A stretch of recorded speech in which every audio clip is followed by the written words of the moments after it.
the book club on that note. 10th insight, holding the vision. What a journey this has been, man. Super excited every time to see where this takes us, how this solidifies what we've walked through the last couple days and weeks, and it's just mind-blowing how connected this is to life right now. Mm-hmm. At any given Absolutely. at every given moment. Yeah. Mhm. Where was it that we stopped? I think we're on page 200, and my bookmark was on before us, the top of the page. Oh, okay, I see. Who Let's was see. that? I'll go ahead and start if you guys are okay with that. Yeah. Before us, in a huge hologram, appeared an image of history that seemed to stretch out from the very beginning to what appeared to be a distant end. As I strained to focus, I realized that this was an image very similar to the one I had observed earlier while with my soul group, except that in this instance, the story was beginning much earlier, with the birth of the universe itself. We watched as the first matter exploded into being and gravitated into stars that lived and died and spewed forth the great diversity of elements that ultimately formed the earth. These elements, in turn, combined in the early terrestrial environment into ever more complex substances until they finally leaped into organic life. Life that then also moved forward into great organization and awareness, as if guided by an overall plan. Multi-celled organisms became fishes, and fishes progressed into amphibians, and amphibians evolved into reptiles and birds, and ultimately into mammals. As we watched, a clear picture of the afterlife dimension opened up in front of us, and I understood that an aspect of each of the souls there, in fact, a part of all of humanity, had lived through this long, slow process of evolution. We had swum as fishes, boldly crawled upon the land as amphibians, and struggled to survive as reptiles, birds, and mammals, fighting every step of the way to finally move into human form, all with intention. Feels like my journey on Friday night. I know I've had those journeys Yeah. before too, and I had one journey that was opposite. It took me from the beginning all the way back. Okay. And then it took me from back there all it did it twice. But first it was with the feminine. It took me from the beginning and then all the way back, reliving every trauma, every pain, everything. And then as it came forward, it showed me of all the healing that happened. And it did the same thing for the masculine, going back and then forth. And it was to show me that, like, we so often tend to highlight the generational and ancestral trauma that we carry, but we forget that we carry just as much healing. We've healed all of it already. Otherwise, we wouldn't be here. Our existence is the expression, is the validation, is the proof that we have healed everything we have been through. Otherwise, we wouldn't exist. And so just as easy as we can tap into the trauma that lives in us from our ancestors, from the generations past, we can also tap into the healing. And just like a reminder, like it's both and. It's not either or. Right. Yeah, it's the future and the past all at the same moment. Right? Now, where'd I go? We knew that through wave after wave of successive generations, we would be born into the physical plane. And no matter how long it took, we would strive to wake up and unify and evolve and eventually implement on earth the same spiritual culture that exists in the afterlife. Certainly, the journey would be difficult, even torturous. With the first intuition to awaken, we would sense the fear of aloneness and separation. Yet we would not go back to sleep. We would fight through the fear, relying on the dim intuition that we weren't alone, that we were spiritual beings with a spiritual purpose on the planet. As I read that paragraph, it took me back to that book that children's book that Emily Fletcher read. Yeah. I And bought it. I have it sitting right the fuck here. yeah, and maybe that'll be like after we finish this, that'll be a little break in between the next book. Yeah, quick short read. Yeah. But essentially what it says is that that book is saying that because the one, right, the one divine essence sat with itself for so long, it it got curious and it wanted to experience itself, and it couldn't do that because it was the only one. We can only experience when there's another. And so the one created a replica of itself, but that replica knew everything. They both knew everything they were thinking, feeling, experiencing, so it wasn't a genuine experience. And so and this is a very chopped up, butchered version of it, but then the amnesia, right, the not remembering, Mhm. and the not remembering, like, we are all expressions of the one, and we chose to not remember so we could experience. Yeah, Robert said, I was listening to a talk yesterday and he said, that's the purpose of life, to feel. To That's it. Because experience. we Yeah. feel pain, we feel joy, we feel anger, we feel sadness and happiness. And that's what we're here for, is to feel. That was the point of this. Because we weren't feeling as one, as singleness. It's just everything. It's not love, it's not hate. There is no duality. That was the other thing that really got me in his talk, was that guy that came out of the 5 year vow of silence.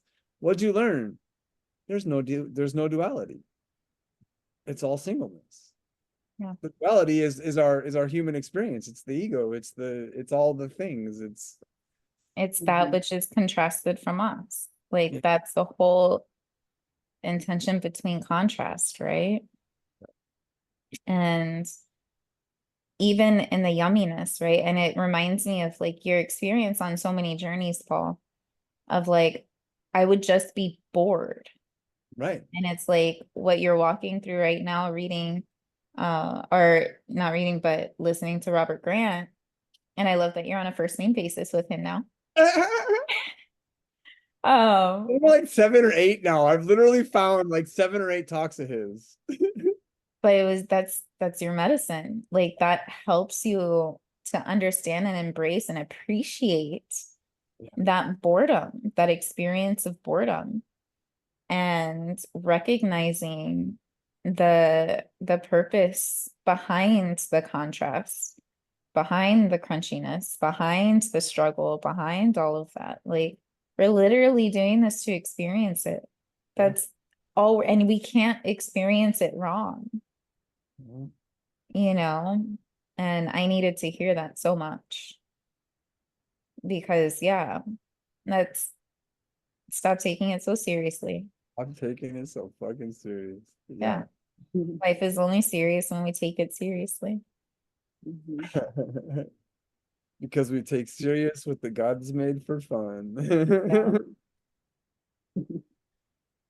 And following the urge of evolution, we would gravitate together into larger, more complex social groupings, differentiating into more diverse occupations, overcoming a need to defeat and conquer each other, and eventually implement a democratic process through which new ideas could be shared and synthesized and evolved into ever better truths.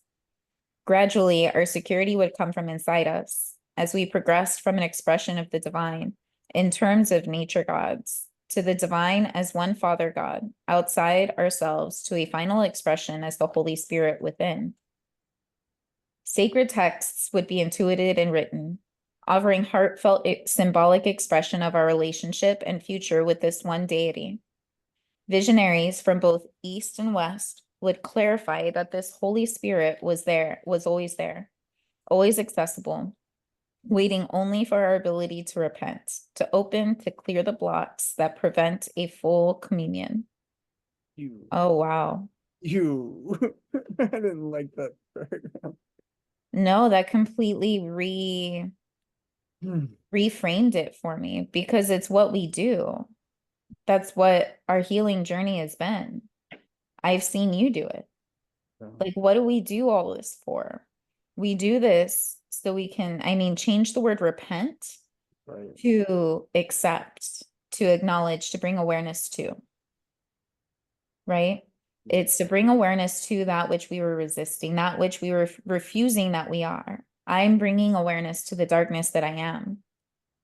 And once I do that, I open myself and I clear the blocks, and the blocks are the resistance. And once that happens, we commune, we become one. We feel that oneness, that unity. Different words that are layered with thick, thick stories, right? And completely understand it. But like with each word, I just aligned it with what, like with my journey, that's, with words that are free and clear of Right. those stories and that heaviness. But that's what we do. I mean, that's what our full moon gathering was, right? We allowed ourselves to name the depth of who we thought ourselves to be, that we refused to speak and that we refused to acknowledge. And we opened ourselves to be seen in that, allowing ourselves to open and clear the shame that was blocking it. Because once it's spoken, the shame doesn't exist.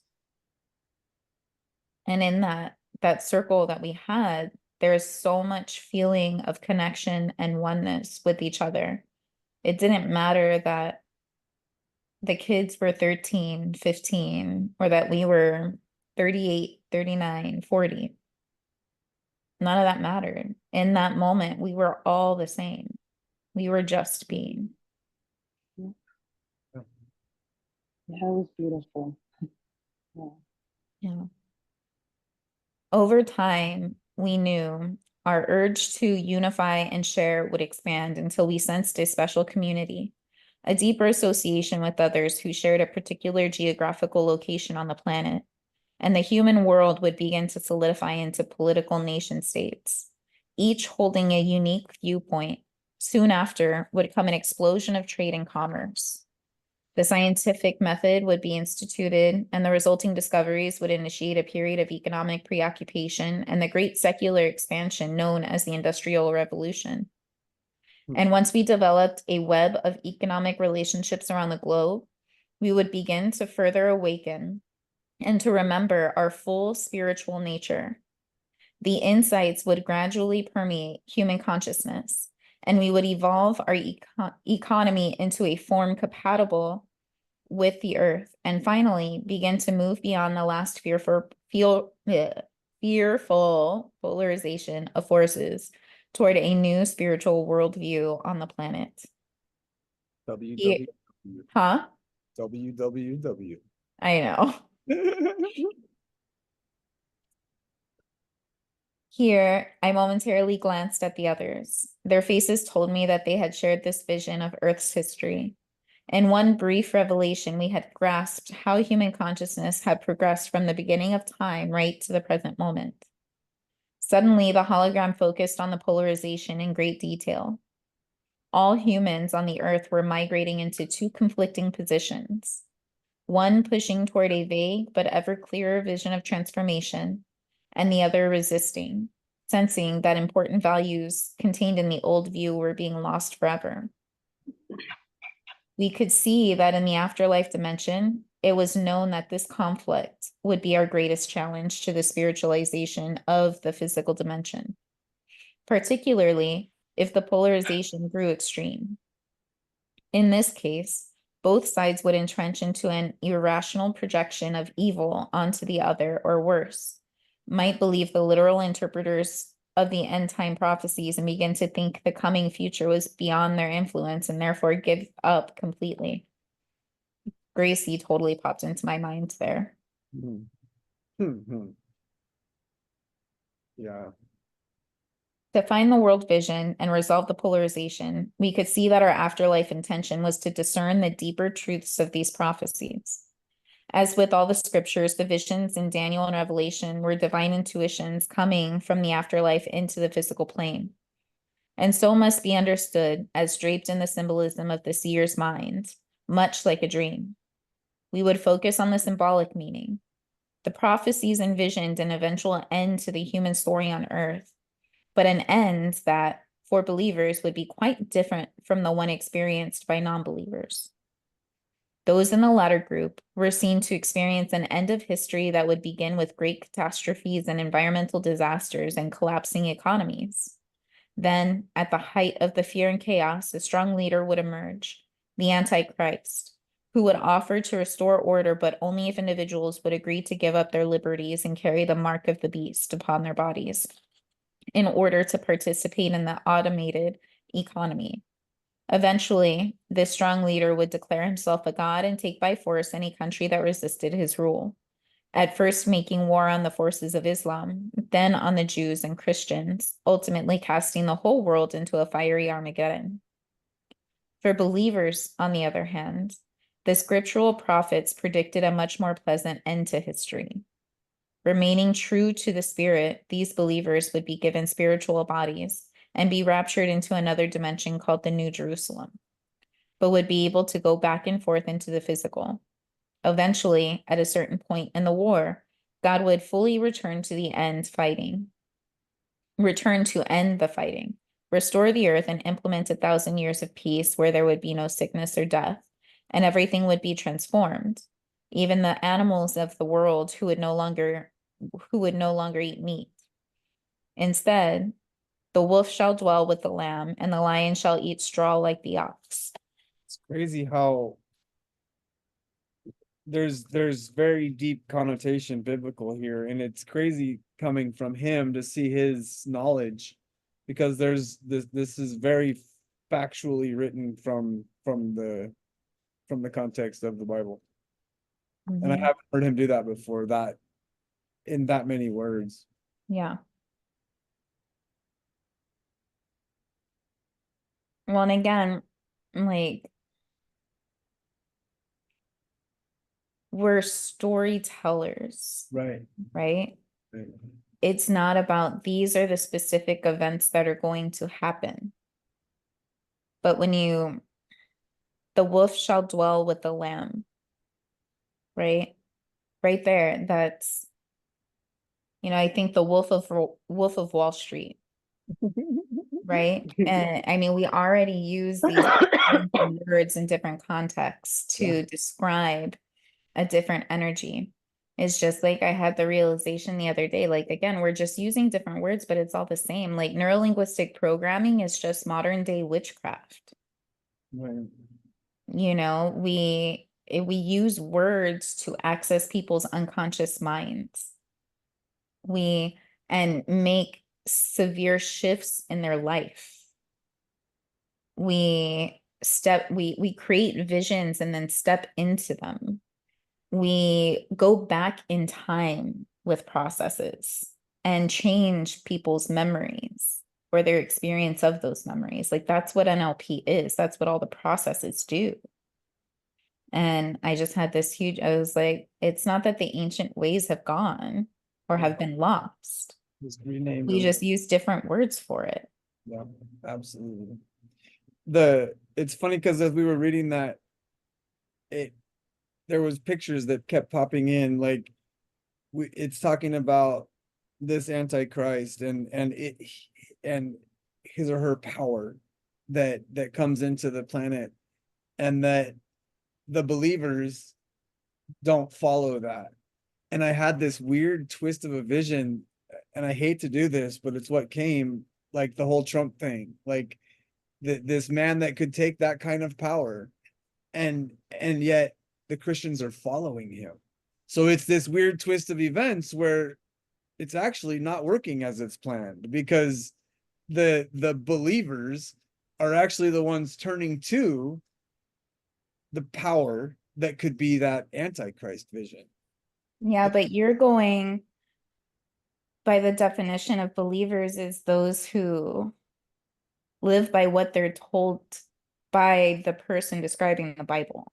I'm just saying from a Yeah. biblical perspective and the way he outlined that, the pictures that were popping in was how easily manipulated Mm-hmm. the human race is, because even Right. the believers, the people that believe the Bible, Mm-hmm. know that the Antichrist is coming and that we're supposed to turn away from that entity and watching the sheep, the Mm-hmm. believers, accept that energy in the name of, oh, he's talking about us, he's talking about Bible, he believes, he's praying, and so they're easily. Right. But like, and for me, that it completely made absolute sense to what's happening, because a true believer for me is believing that oneself is God. Right, Like that's a believer to me. right, And that, like, this makes complete sense, because the non-believers, the people who do not believe themselves to be God, and right, a lot of those people are the Christians. A lot of those people are the people who are so dependent on someone at a pulpit to tell them what to do. right. Then of course they're going to believe somebody who's on a very big pulpit telling them what to do. Yep. But those are the ones that are not the believers. They're it there's a difference, and this is that big lesson that Steve taught me, right? There's a difference between saying something and embodying it. Mhm. There's a big difference between saying you believe something and actually believing it. And I keep saying the word believing, and it's getting to that space where like what is that word even? Like it doesn't even sound familiar, Right. but like that's the piece. Because like in my mind, a quote unquote true believer is one who knows that they are God, goddess, whatever name you want to use, that they are Gus, God, universe, spirit. And in that belief that everyone else is also, Right.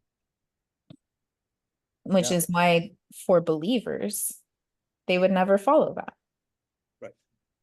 That's They would why. never believe somebody saying that they are weak, or that they are small, or that they're in danger, or that they need to protect themselves, or that they need this, or that they need that, because a true believer knows that they are safe, always and in all ways, that they are supported, that they are provided for, and that everything that is happening on this earth is happening for a reason, to serve and support all of humanity.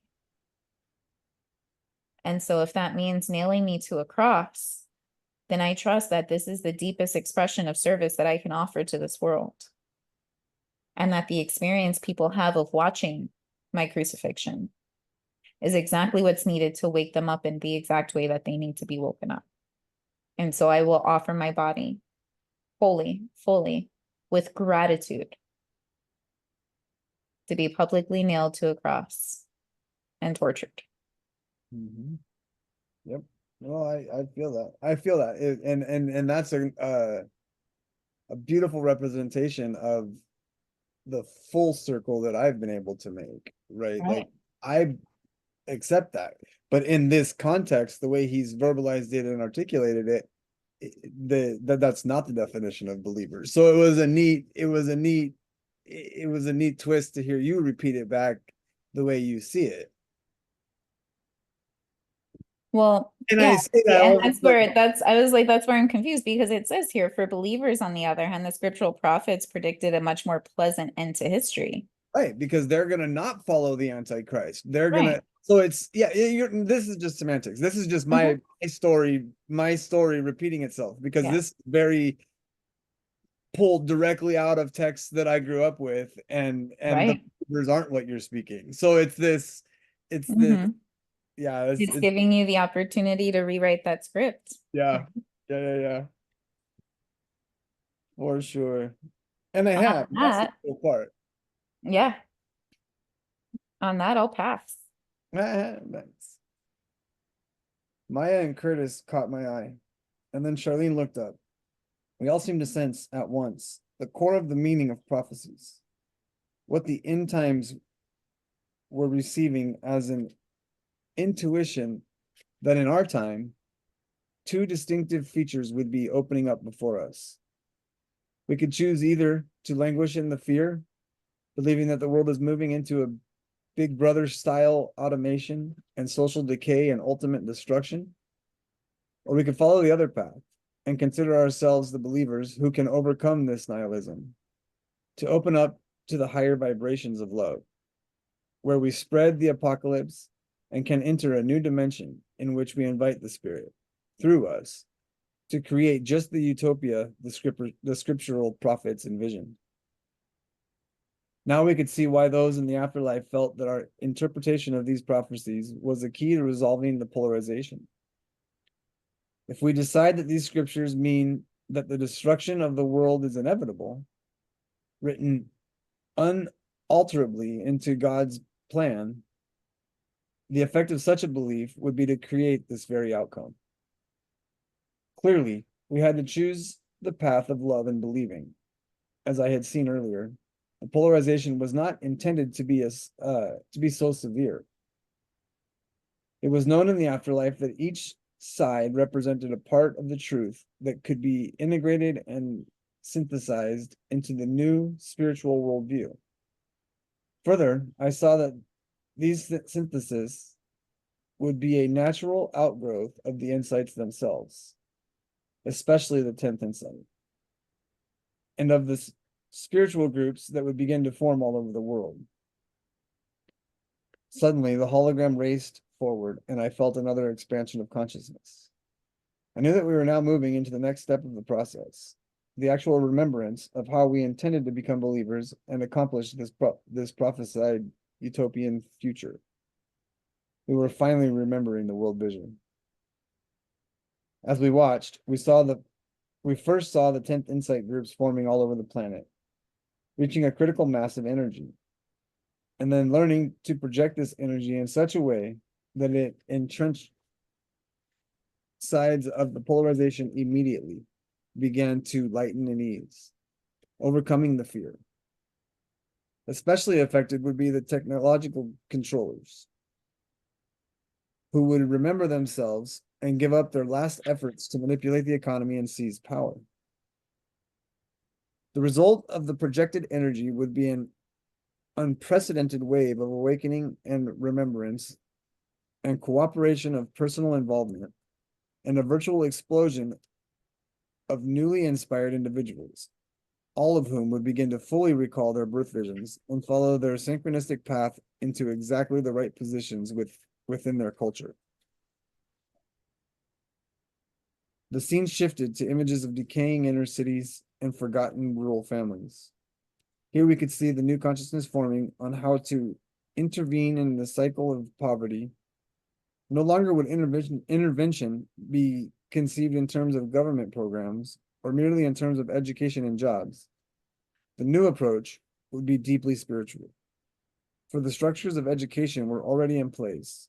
What was missing was the ability to break free from the fear and to overcome the hellish diversions set up to ward off the anxiety of poverty. Wow. Right? Like, I have a potential client that I've been conversing with a little bit, and it's not so much poverty, but just the fear in general, or the anxiety or the depression. And, last night or yesterday, he was just like, I stopped the conversation and was like, if you're interested in continuing to in working with me, here's my sessions, da da da da. And he was like, well, I've spent so much money and so much time doing all of these things and nothing's changed. I'm still in this place. I can't find a girlfriend. I can't do this. I can't be happy. And he was like, I just don't want to do something that's just going to keep me in this space. I was like, okay. I was like, well, then I was like, here's my deal. I only take on clients that are a full fuck yes. So when you get to that point, reach out to me and then we can work together. I was like, but right now, it don't bother. Because unless you are willing and open, unless you are a full fuck yes, I am ready to do this, and I know that it is my time to step into this, then it's not aligned for me. And I don't feel integrity taking your money because I know it won't work. I can tell you, and I listed off the phrases that he had said over and over. And it was one of those things where, like, afterwards, I sat with that because it feels so much like I'm turning my back on somebody that needs support, right? But he is so stuck. And it doesn't matter. Like, in order to work with the unconscious mind, you have to have a willing and open participant. And I know that it wouldn't, like, nothing, that it wouldn't help him. And in that, like, realizing that me saying it's not in alignment for me to work with you because this, and this was the best way that I could serve him. Mhm. Yeah, that's that tough love that works. I mean, that's why AA works, right? Like we need that. If you're not ready, you're not ready. Don't waste your time because Yeah. you're wasting my time and your time at the same time. Yeah. And I'm not going to do it just to take your money, just for a paycheck. That's not how I work. That's not how I walk life. Right. Wow, that could be powerful. This could be a powerful journey because that Mhm. could be that nudge that he needed to make Right. a shift. Mhm. Because it wasn't until my parents said, "No, you can't come back," Mhm. I make the change I had to make, Yeah. I mean, and if he's seen, done all these things, done all the things, like, then I can almost guarantee that I'm the first person that's like, no, I'm not going to work with you. Yeah. In this regard, I saw a sudden surge of private outreach surrounding each family and each child in need. Waves of individuals began to form personal relationships, beginning with those who saw family every day, merchants, teachers, police officers on the beat, ministers. This contrast was then expanded by other volunteers working as big brothers, big sisters, and tutors, all guided by their inner intuitions to help, remembering their intention to make a difference with one family, one child, and all carrying the cognition of the insights and the crucial message that no matter how tough the situation or how entrenched the self-defeating habits, each of us can wake up to a memory of mission and purpose if we're ready to see it. That's a When good. we're ready, nobody can make us see it. As this contagion continued, incidents of violent crime began mysteriously to decrease across human culture. For as we saw clearly, the roots of violence are always frustration and passion, and fear scripts that dehumanize the victim. And a growing interaction with those carrying higher awareness was now beginning to disrupt this mindset. We saw a new conscious consensus emerging toward crime that drew both from traditional and human potential ideas.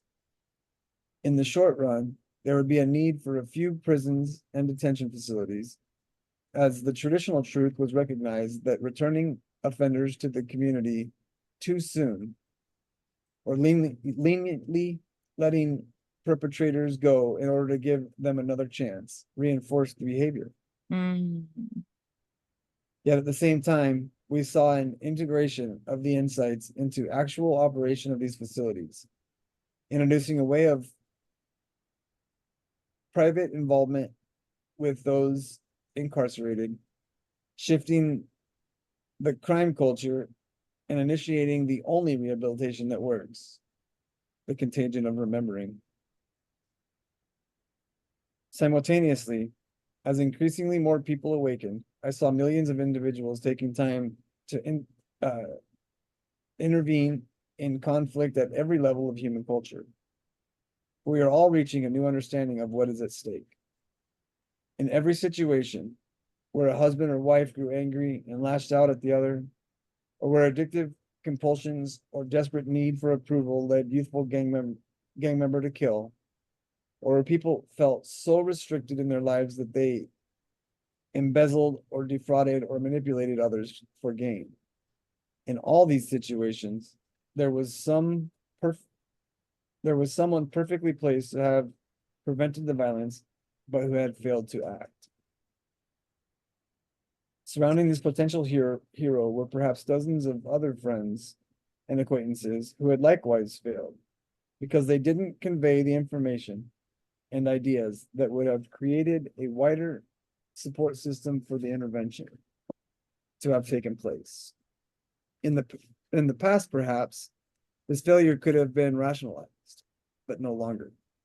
Now the 10th insight was emerging, and we knew that the people in our lives were probably souls with whom we had long relationships over many lifetimes, and who were now counting on who were now counting on our help.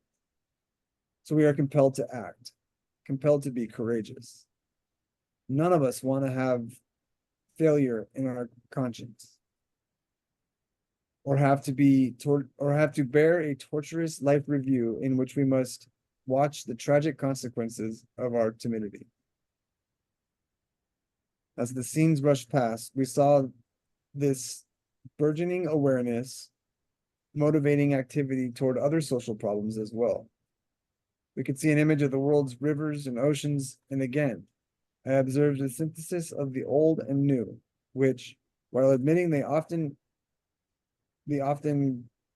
capricious behavior of government bureaucracy, also raised to a new level of priority the human desire to safeguard the environment, initiating a surge of private intervention.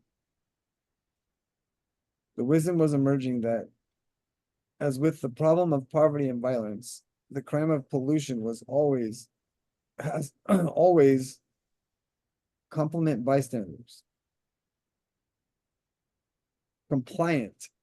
bystanders. People who would never consciously pollute the environment themselves worked with or knew about others whose projects or business practices damaged the planet's biosphere.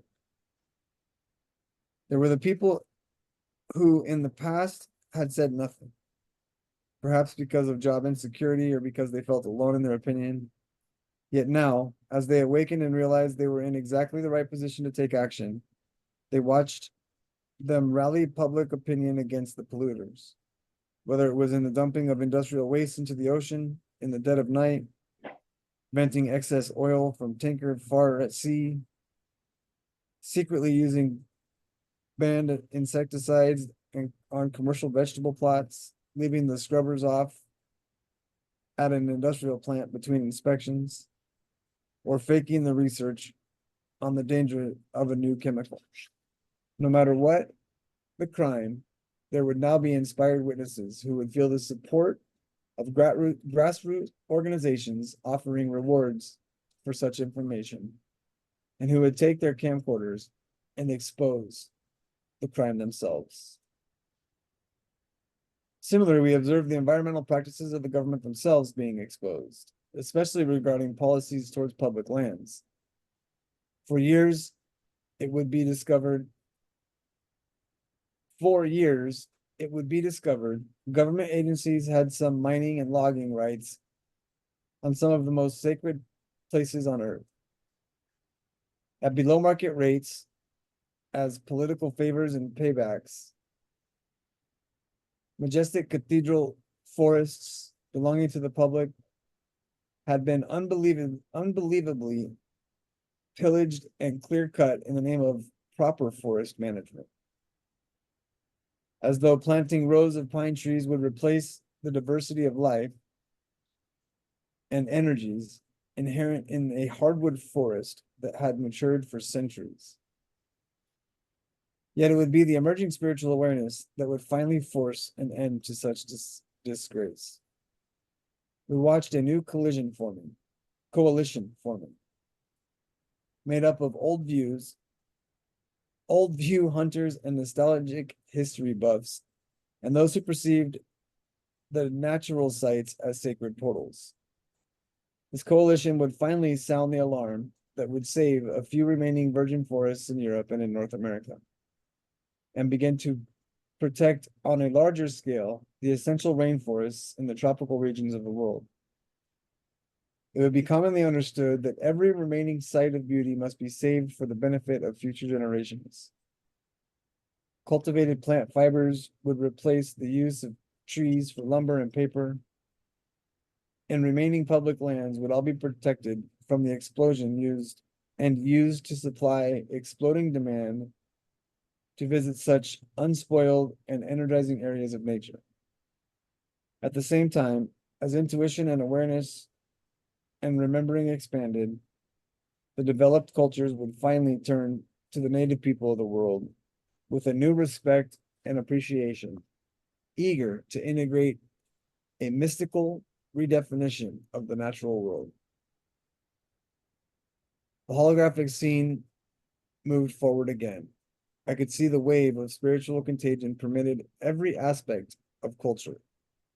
Just as Charlene had foreseen earlier, every occupational group was beginning consciously to shift its customary practice toward a more intuitive and ideal level of functioning, finding its spiritual role, its vision of true service. Such a beautiful perception, such a beautiful way of seeing. Well, and it's what's happening. It is. Like, how many communities are forming off mainstream social media? Yeah. How many people now, like, and this is that piece of, like, we can see this technological revolution happening as a poison or a medicine, but all of these communities, all of these gatherings, all of these, everything wouldn't be able to exist if we were still doing the jobs that technology is doing for us now. And like being able to have technology, like we wouldn't be able to do book club every week if it wasn't for technology. Right. We wouldn't be able to do the rising ritual every week. All of us live on other sides of town, right? And now we get to, like, it's no longer required that you have to be in a geographical similar location, right? If part of our soul group is in Australia, then we get to meet with somebody in Australia, Mhm. you know? And now that we have phones to remember our phone numbers and to remind us of what we need to do and where we need to be, and freeing up this energy and mind space to be able to actually feel into our intuition, we get to clear out and cleanse instead of holding tight to all this information because we know we have access to it without having to hold it. Right. You know, it's like your journey, right? Where you're like, I really wish I could write so I could remember all of it. Like, we do remember all of it. I started writing. I started fucking journaling. I've done Yeah. it every day, more than once a day since. Yeah. And yeah, it's like, it is happening. Exactly what they're describing is happening right now, coming into smaller groups. The private groups and communities are the ones that are going out and making the impact. We're no longer waiting on the government to do what we were meant to do all along. Right. Right. And you see it in this podcast network. That whole group, there's 50 mainstream, for lack of a better word, podcasters that have almost as much money as some of these government officials now. Like we've shifted this narrative of where this, and now they're infecting, the contagion is real. Like They're using the privilege of having that money. Yeah. They're using their wealth and abundance to create a positive impact in the world.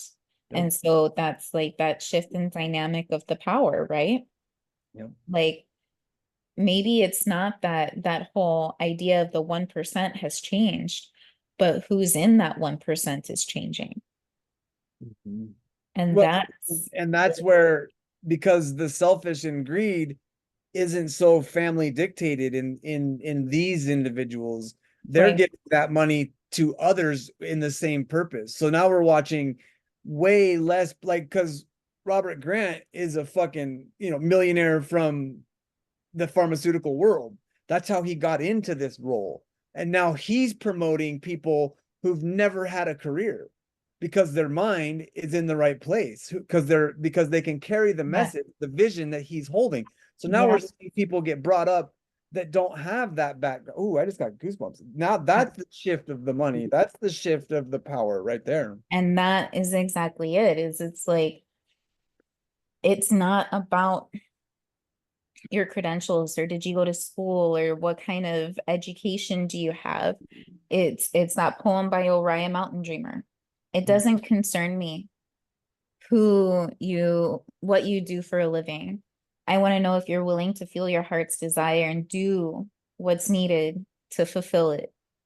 I want to know, I don't want to know what stars cross your planets. I want to know if you're able to wake up after a night of bone-wrenching grief and do what's needed to feed the children.